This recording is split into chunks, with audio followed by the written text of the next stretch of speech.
Mantan bintang UFC Francis Ngannou mengejutkan dunia dalam debut tinjunya yang digelar semalam di Arab Saudi.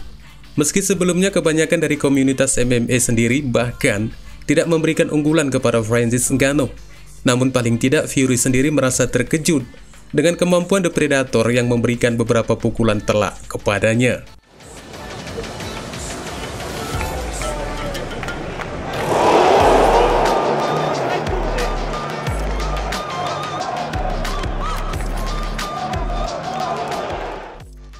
Tyson Fury dan Francis Ngannou, dua pria kuat di kelas berat WBC, telah menyelesaikan pertarungan mereka yang dianggap banyak orang sebagai salah satu pertarungan terbaik di tahun ini untuk di ring tinju. Dan mungkin saja pertarungan ini tidak akan mudah terlupakan bagi penggemar mengingat banyaknya ingatan yang mencerminkan hal kontroversial dari hasil pertarungan tersebut. Tyson Fury sudah tentu diharapkan sebagai favorit dari pertarungan ini, mengingat statusnya sebagai petinju alami dan sekaligus sebagai juara di divisi kelas beratnya, yang hanya akan menghadapi seorang petarung yang berbasis MMA dan untuk pertama kalinya naik ke atas ring tinju. Sungguh memalukan jika pertarungan ini berhasil dimenangkan oleh Francis Ngannou, dan rasa malu itu mungkin tidak hanya bagi Tyson Fury saja, melainkan juga organisasi tinju WBC yang menaungi pertarungan mereka ini.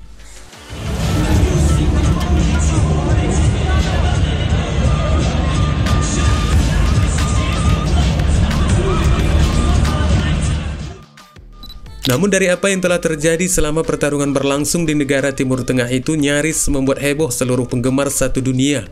Dari prediksi yang sebelumnya bahwa Ngannou tidak akan menyulitkan Fury. Akan tetapi setelah pertarungan itu berlangsung, tepat di ronde ketiga, mantan juara kelas berat UFC itu akhirnya mampu menjatuhkan Tyson Fury dengan satu teknik yang luar biasa.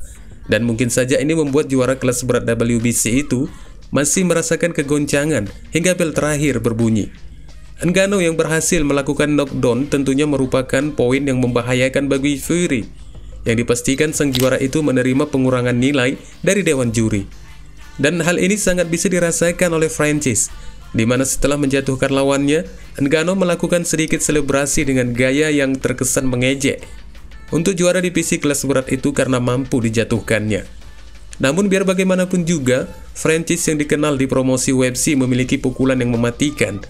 Namun untuk kali ini ketika diberikannya kepada Tyson Fury, meskipun sempat menjatuhkan sang juara itu, akan tetapi petinju Inggris itu mampu bangkit kembali sebelum penghitungan detik diselesaikan oleh wasit yang memimpin pertandingan.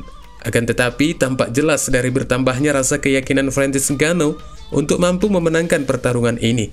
Sementara Fury sendiri tampak semakin khawatir dari kekalahan, atau paling tidak sang juara itu berpikiran, akankah datang kembali pukulan yang sama yang bisa menjatuhkannya itu?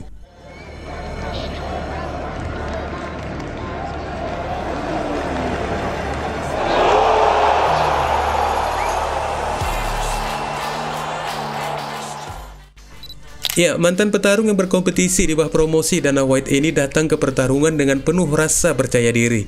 Meskipun berstatus sebagai underdog, dan dari rasa kepercayaan yang tinggi ini sudah terlihat sejak ronde pertama dimulai. Akan tetapi yang namanya sang juara pasti sudah terlebih dahulu memberikan antisipasi untuk mencegah pukulan yang masuk dari mantan juara UFC itu. Meski demikian, siapa yang menyaksikan pertarungan yang berlangsung selama 10 ronde itu dipastikan akan menyadari jika Francis masih juga mampu mendominasi jalannya pertarungan hingga ke ronde yang ke-7.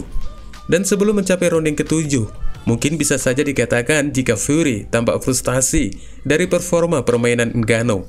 Juara kelas berat WBC itu pun tampak kesulitan ketika dilangsungkan saling tukar pukulan, yang akhirnya Fury melepaskan sikutan ilegal dan mengenai rahang dari Ngannou.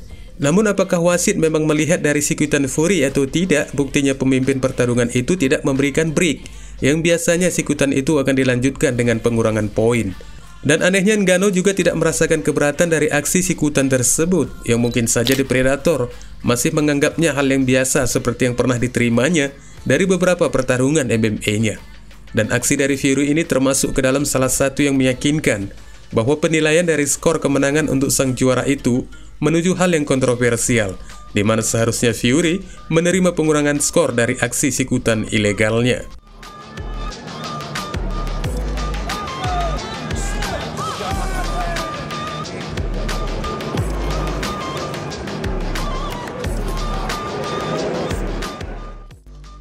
Masa untuk mendominasi pun berlanjut hingga ke ronde yang berikutnya untuk Ngannou, dengan Fury yang masih menampilkan penampilan yang sangat lesu dan sekaligus memberikan pemikiran untuk jutaan mata yang menyaksikan pertarungan mereka, menempatkan The Predator ke puncak skor saat bel terakhir menandakan pertarungan selesai digelar telah dibunyikan.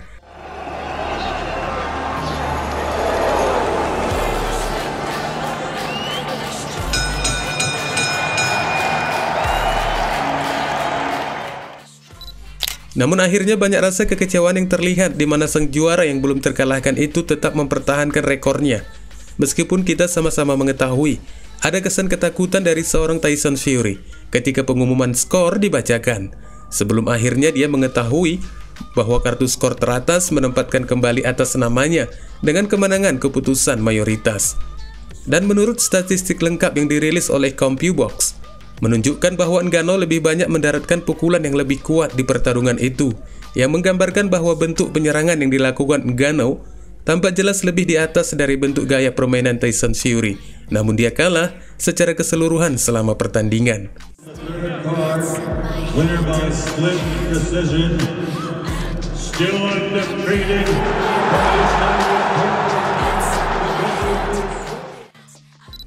Meskipun tertinggal tipis dari Fury dalam pukulan jab yang diharapkan, mengingat gaya bertarung sang juara, 2 ronde terakhirlah yang mungkin membuatnya kehilangan kemenangan besar. Ngannou hanya mampu mendaratkan 6 pukulannya dalam 6 menit terakhir, sementara petinju kelas berat asal Inggris itu berhasil menghindari salah satu kekecewaan terbesar dalam sejarah tinju, meski tidak dengan margin yang diinginkannya. Dan tentunya bukan tidak mungkin jika beberapa pemikiran akan beranggapan bahwa WBC terpaksa menyelamatkan organisasi mereka dari performa buruk Tyson Fury, di mana sang lawan sebagai seorang mantan juara MMA mampu memberikan perlawanan yang sangat mengkhawatirkan sabuk juara WBC itu jika pertarungan mereka ini resmi ke dalam judul perebutan gelar. Pihak organisasi pun akhirnya terpukau dari penampilan Francis Ngannou dengan menganggap bahwa penampilan The Predator jauh lebih baik dari 10 nama pesaing di divisi kelas berat WBC. Dan tanpa ada rasa kecanggungan sedikit pun, akhirnya Presiden WBC Mauricio Sulaiman, seperti yang diterangkan oleh salah seorang pelatih Ngannou, Dewey Cooper, akan memastikan untuk menempatkan Francis Ngannou sebagai petarung yang termasuk di dalam daftar pesaing 10 besar tinju profesional WBC. Dan sekaligus ini mengartikan bahwa Ngannou resmi sebagai petinju profesional dan bukan lagi petarung MMA. Lantas apa yang dikatakan kepada Dana White yang tidak mampu menjaga kesejahteraan dari mantan petarungnya yang penuh talenta tersebut? Cerita itu telah berlalu dan kini Ngannou akhirnya memiliki rumah resminya untuk kembali meneruskan bakat bertarungnya di ring tinju. Wassalamualaikum warahmatullahi wabarakatuh.